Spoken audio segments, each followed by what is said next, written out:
everybody. This is John Hardy bringing to you questions that get asked from around the world. This is one from Cambridge in the United Kingdom, and it's a gardening centre, and it is Megan and Yusuf, and they're asking this question: what should we consider when setting incentives for staff? Because I previously talked about this on my podcasts, and you can check those out.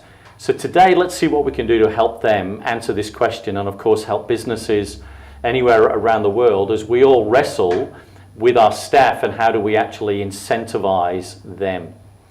And so this is the challenge for us, is what is going on in our business.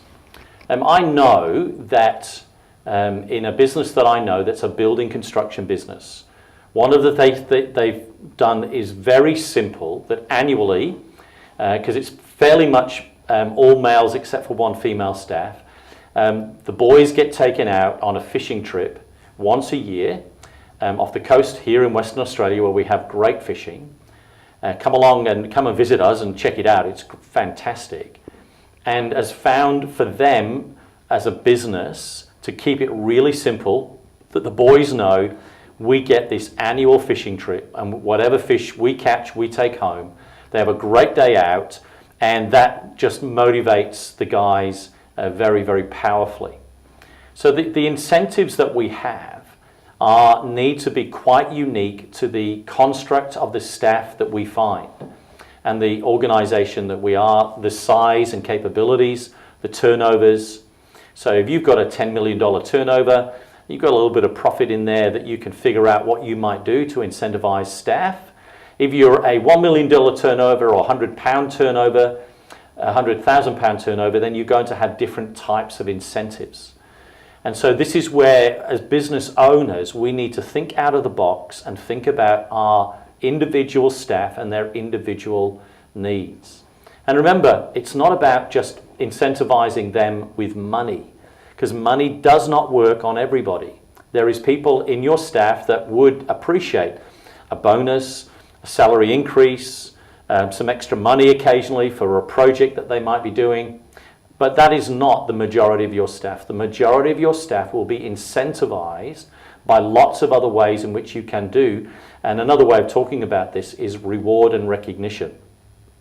And I know one of the tools that I use, Harrison Assessments, gives me great insight when I'm working with my business owners and with their staff in helping both the business owner and the staff member understand what it takes for them to be rewarded, to be recognized, to be motivated, to be developed, and what are their strengths, what really ticks their box. And that's why I like using a tool like that, because it gives me great insight into that individual staff member. It also gives me a list of their top 20 interests.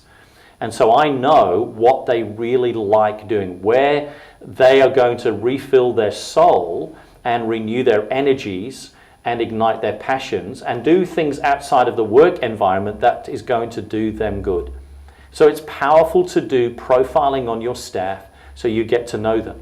And whether you do a Harrison assessment or we talk together about some of those dynamics, they're powerful things that you can actually do. So I would also start simply. And what we often do is we try to think like it almost can come across as a bribe. If I give them this, they will do that. And it's not how it works.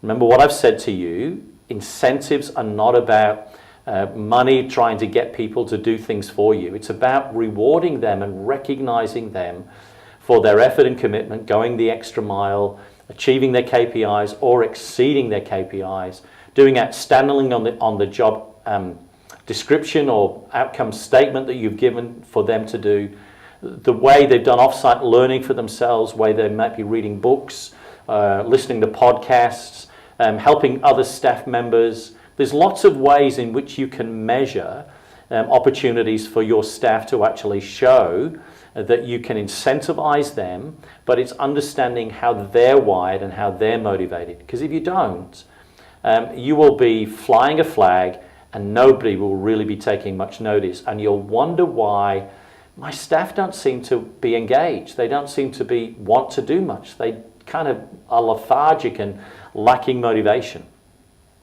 And so it really is important for you to engage in that dynamic. So what can you do? You can give them more responsibility with accountability, of course, and say, look, get stuck into this. Give them some more time to do some study. Challenge them about how many books that they might be reading in the year. Buy the books for them. Enroll them in a course to learn, to grow and develop so they can get their certifications or get diplomas or advanced diplomas. Take them out for meals. Sponsor their child in a sports engagement or an activity that is of interest to them. I think sometimes what we do as business owners is we are a bit lazy, and all we think of is, if I give them a bonus at the end of the year or at the end of the financial year or on their birthdays or after the performance management, then that will suffice. It's a lack of thoughtfulness, and it's a lack of engagement in really knowing and understanding your staff. Incentives are great and they work. We have the Olympics, we have 3 medals, a gold, a silver and a bronze. And athletes of all shapes and experiences and expressions will train for tens of years just to have the opportunity to compete for the incentive of winning a gold or a silver or a bronze medal in the Olympics or in the World Championships. And we see this all the time. There is incentives going on in all sorts of different shapes and descriptions. What we do need to understand is the specifics of our individual staff members. Spend some time getting to know them, spend some time thinking about them, spend some time profiling them so you understand who's in the room, and watch the difference it will make in the way they are motivated, the way they are engaged, and the dynamic of their involvement.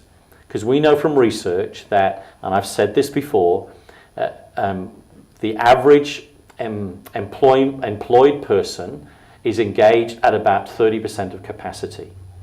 And what we can do when we offer incentives and engagements so they are part and parcel of the company and they know and feel and have equity in the organization, the power of incentives will really help those dynamics and really help your business be more profitable, more productive, and your people will be motivated, engaged, and they will motivate you and challenge you to do more than you ever thought you could do. So have a think about that and let me know how you get on. This is John Hardy bringing to you questions to help businesses understand how they can do business better. Thank you so much.